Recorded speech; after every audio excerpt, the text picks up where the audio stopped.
ഇപ്പോൾ വരുന്ന ഒരു വാർത്തയിലേക്കാണ്. ആദ്യം കൊല്ലം ആര്യങ്കാവ് രാജാത്തോട്ടം വനമേഖലയിൽ കാണാതായ സഞ്ചാരികളെ കണ്ടെത്തി. രാജാത്തോട്ടം കുരിശുമലയിൽ നിന്നാണ് ഇരുവരെയും കണ്ടെത്തിയത്. കൊല്ലം സ്വദേശികളായ 2 യുവാക്കളായിരുന്നു നേരത്തെ കാണാതായത്. കണ്ണൻ നായർ വിവരങ്ങളുമായിട്ടുണ്ട്. കണ്ണൻ, ഇവർ ഇങ്ങനെ കൃത്യമായി സഞ്ചാരങ്ങൾക്ക് പോകുന്ന ആളുകളാണോ, അബദ്ധവശാൽ ഇങ്ങനെ പെട്ടുപോയതാണോ, എന്താണ്?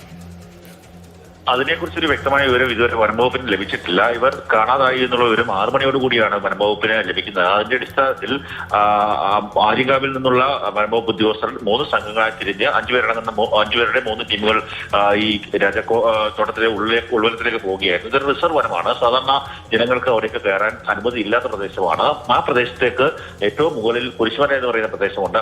കുരിശുമലയുടെ മുകളിലേക്കാണ് അവർ എത്തിയത്. അവിടെ വെച്ചാണ് ഇപ്പോൾ വനംപാലകർ അവരെ കണ്ടെത്തിയിട്ടുള്ളത്. അവിടെ തിരിച്ച് താഴേക്ക് കൊണ്ടുവരിക എന്നുള്ളത് ദുഷ്കരമായിട്ടുള്ളൊരു കാര്യമാണ്. കാര്യം ആനയും അടക്കമുള്ള വന്യമൃഗങ്ങൾ ഉള്ള ഒരു പ്രദേശമാണ്. അതുകൊണ്ട് തന്നെ അതൊക്കെ കരുതി വേണം അവരെ താഴെ കൊണ്ടുവരാൻ. അതും ഒരു ദുഷ്കരമായിട്ടുള്ളൊരു കാര്യമാണ് എന്നാണ് വനംവകുപ്പ് ഉദ്യോഗസ്ഥർ പറയുന്നത്. എന്തായാലും അവരെ ഏതാണ്ട് ഒരു 2.5 മണിക്കൂർ 3 മണിക്കൂർ നീണ്ട ഒരു പരിശ്രമത്തിനൊടുവിൽ അവരെ കണ്ടെത്താൻ സാധിച്ചു എന്നുള്ളത് ഏറ്റവും ആശ്വാസകരമായിട്ടുള്ള കാര്യമാണ്. ഈ രാജാത്തോട്ടത്തിന്റെ ഉൾപ്രദേശത്തിലേക്ക് പോകരുത് എന്നുള്ള നിർദ്ദേശം പല കുറി വനംവകുപ്പ് ഉദ്യോഗസ്ഥർ നൽകിയിട്ടുള്ളതാണ്.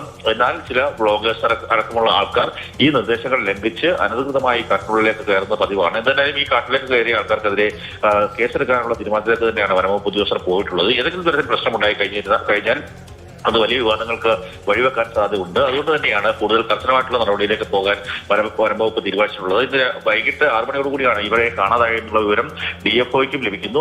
അതേ സമയത്ത് തന്നെ ആര്യങ്കാവിലെ ഡെപ്യൂട്ടി റേഞ്ച് ഓഫീസറും റേഞ്ച് ഓഫീസർ അടക്കമുള്ള ആൾക്കാർക്ക് വിവരങ്ങൾ ലഭിക്കുന്നു. അതിന്റെ അടിസ്ഥാനത്തിലാണ് വനപാലകർ കാട്ടിനുള്ളിലേക്ക് പരിശോധനയ്ക്കായി പോവുകയും ഏതാണ്ട് 2.5 മണിക്കൂർ നീണ്ട പരിശ്രമത്തിനൊടുവിൽ ഇവരെയും കണ്ടെത്താൻ സാധിക്കുകയും ചെയ്തിട്ടുള്ളത്. കൊല്ലം നഗരവാസികളായിട്ടുള്ള അഞ്ചാമൂട് സ്വദേശികളായിട്ടുള്ള ആൾക്കാരാണ് എന്നുള്ളതാണ് നമുക്കിപ്പോൾ പ്രാഥമികമായി ലഭിക്കുന്ന വിവരം.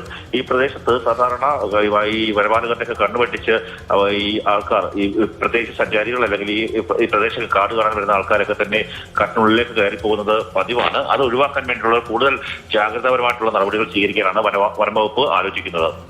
ശരി. സാഹസികതയുടെ പേരിൽ നിയമലംഘനം നടത്തുന്നവർ തീർച്ചയായും പലപ്പോഴും ഇത്തരം അപകടങ്ങളിൽ ചെന്ന് ചാടാറുണ്ട്.